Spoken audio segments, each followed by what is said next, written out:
They came to save him, a single human stranded in deep space. But what they found was not what they expected. His body shouldn't exist. His strength shouldn't exist. And inside him, a power that could rewrite physics, fold worlds, and turn a quiet medbay into a cosmic storm. Humanity's monsters aren't in stories. They're in us. The scalpel hovered 3 inches above Harlan Vetch's chest, trembling in midair. Not trembling, pulsing. The blade caught the sterile white light of the medical bay, refracting it into fractals that danced across the curved walls. Nurse Kilnara's tertiary hand steadied the instrument, while her primary appendages consulted the holographic display rotating beside the operating table. The readings made no sense. Human physiology was supposed to be simple, carbon-based, bilateral symmetry, unpredictable organ placement.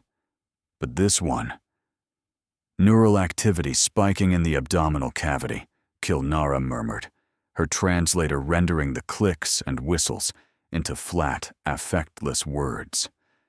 That shouldn't be possible.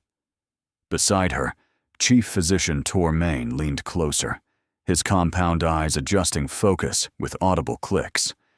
The human had been extracted from a derelict supply freighter orbiting the contested moon of Praxis 4. No distress beacon. No crew. Just this one survivor, unconscious, strapped to what appeared to be a jury-rigged stasis pod cobbled together from refrigeration units and medical tubing. "Begin incision," Tormain said. "We need tissue samples before he destabilizes further." The scalpel descended. Harlan's eyes snapped open, not gradually, not with the confused flutter of someone emerging from sedation. They simply opened, pupils contracting to pinpoints, locking onto Kilnara's face with an intensity that made her recoil despite her professional training. His lips moved, forming words without sound, and she realized with creeping unease that he was counting. Backwards. 5. 4. 3. "He's conscious," she hissed, reaching for the sedative injector. "Anesthesia failed." 2. The restraints exploded. Not broke, exploded, fragmenting into polymer shards that peppered the walls like shrapnel. Harlan's hand shot up, impossibly fast, catching Kilnara's wrist before the injector touched his skin. His grip was wrong, too strong. The bones in her appendage creaked. "I'm sorry," Harlan whispered, and she heard genuine regret in his voice. "I really am. But you opened the cage." Tormain lunged for the emergency lockdown, but Harlan was already moving. He rolled off the table in a motion that defied human kinesthetic limitations, landing in a crouch that sent the scalpel skittering across the floor. His hospital gown hung loose, revealing not the expected surgical scars, but something else. A lattice of silver threading beneath the skin, pulsing with rhythmic light. "What are you?"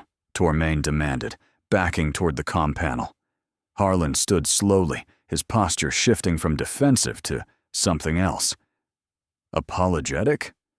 No, resigned. He touched his own chest, fingers tracing the lines beneath the skin like reading Braille.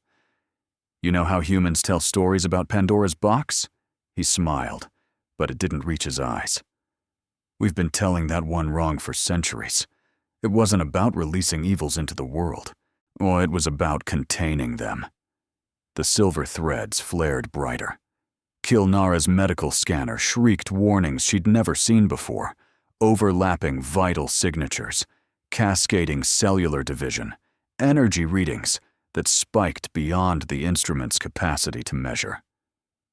"The freighter," Tormain said, understanding dawning with horror. "The crew didn't abandon you.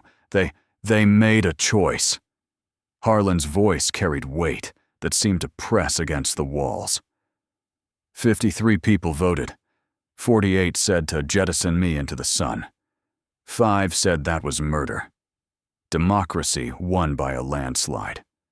He laughed, a sound like breaking glass. But the engines failed before they could execute the sentence. Funny how that happens. Kilnara activated her emergency beacon. Protocol dictated quarantine, but her instincts, evolved over millions of years on a world where predators wore camouflage, screamed run.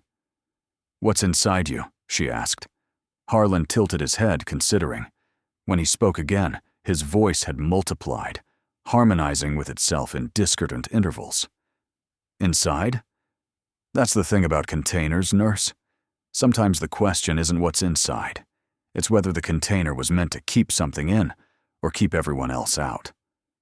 The silver threads erupted through his skin, unfurling like metallic flowers, and Kilnara finally understood why the freighter crew had chosen the sun. Some prisons don't have walls, some monsters don't have teeth, and some humans carry galaxies inside themselves, waiting for someone kind enough to try to save them. The medical bay lights flickered once, twice, but then stabilized in a color that had no name in any known language.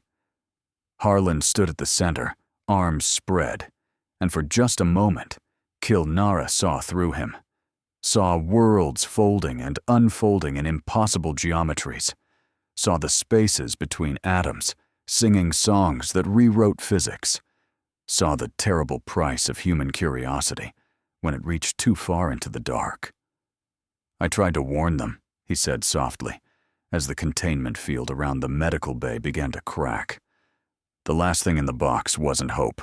It was the question, what happens when you finally let it out? If humanity's greatest weapon is our refusal to stop opening doors, we shouldn't.